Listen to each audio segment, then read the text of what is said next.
This video is a continuation of the last video, in which I had Google Sheets automatically score an open-ended question from a Google form quiz. This is a sample response from a student, and this student got a score of 83% because they hit 19 out of the 23 words from the list in their response. There was a request to show the back end of the quiz, so I've gone ahead and created a quiz, and here it is. So this is just using a Google form, and you can run this quiz, or you can share the link for the quiz with students.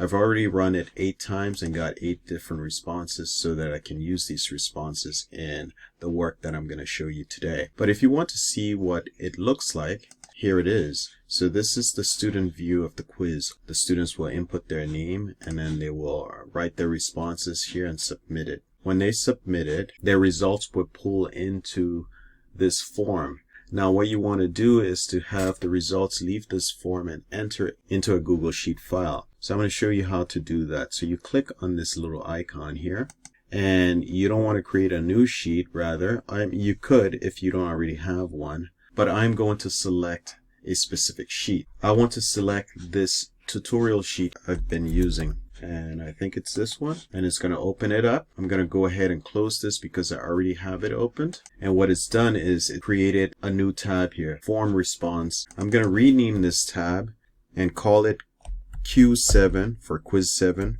response.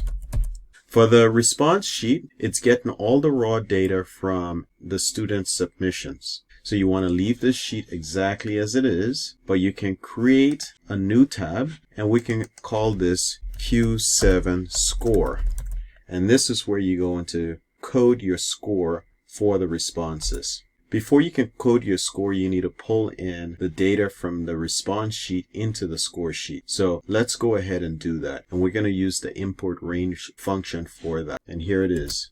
So this part of the formula is the sheet key, and that sheet key comes from right up in here. You can see it right in there. So import range, open parentheses, open quote, sheet key, close quote, comma, open quote, tab name that you're pulling the data from, and I'm pulling it from this Q7 response tab, followed by an exclamation mark, followed by the columns that we want to pull in. I want to pull in column B and C. So if I went back to that, you'll see column B and C. B has the names, C has the response. And that's going to pull in the data, and there it is. I don't want my data running over into the next column, so I'm just going to adjust it by going to text wrapping, and I'm going to click the data.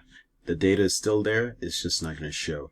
It just makes it easier to work with because I'm going to need column C and D to import scores. So now I'm going to go back to my sample response, and I want to take the formula that was used here to calculate the score, and I'm going to copy the entire formula, and I'm going to use that formula in the score sheet here. The first student is Clara Johnson. I'm going to go up, paste in that formula, and the only thing I need to change is the cell that contains her score.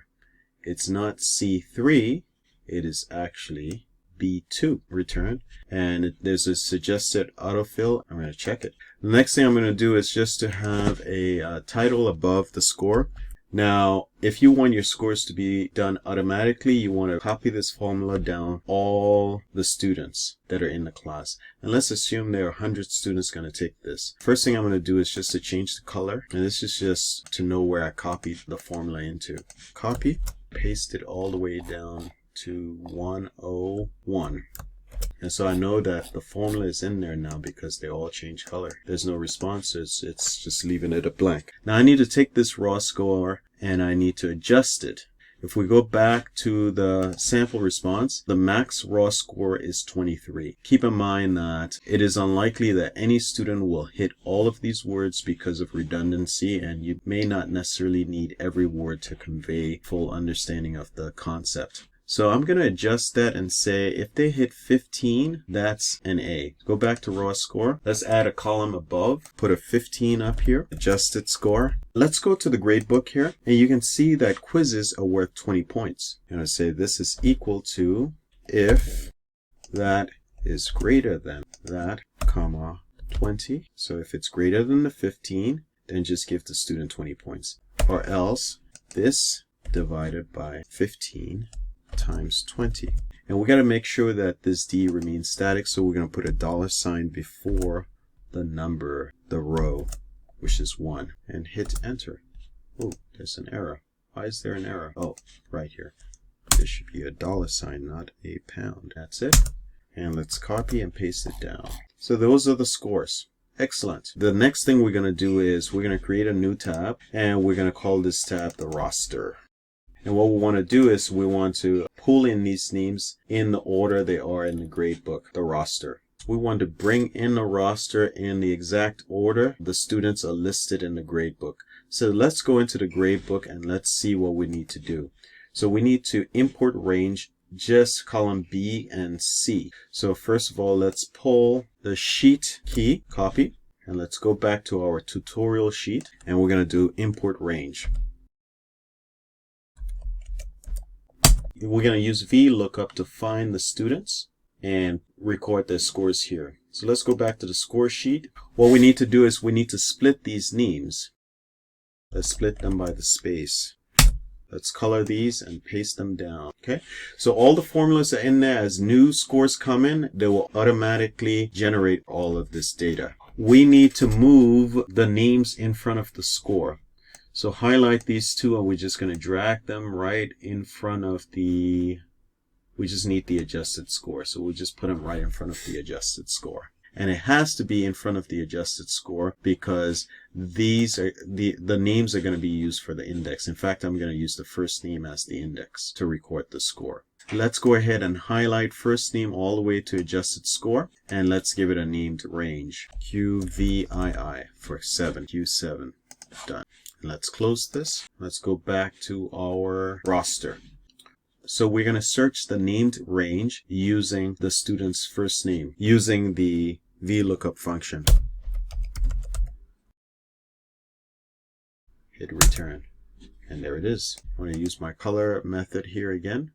So we can see now that Michelle hasn't done the quiz and Linz hasn't done the quiz, but the rest of them have. And those are the scores. So let's go to the gradebook, and we're going to be pulling from roster from C2. First thing we want to do is just copy this sheet key.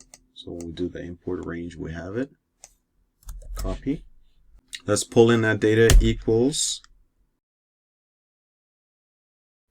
Hit return. And there it is. And you can see it automatically adjusts the average. All the scores should be automatically adjusted, and the final grade should be automatically adjusted as well. That's it. Thank you.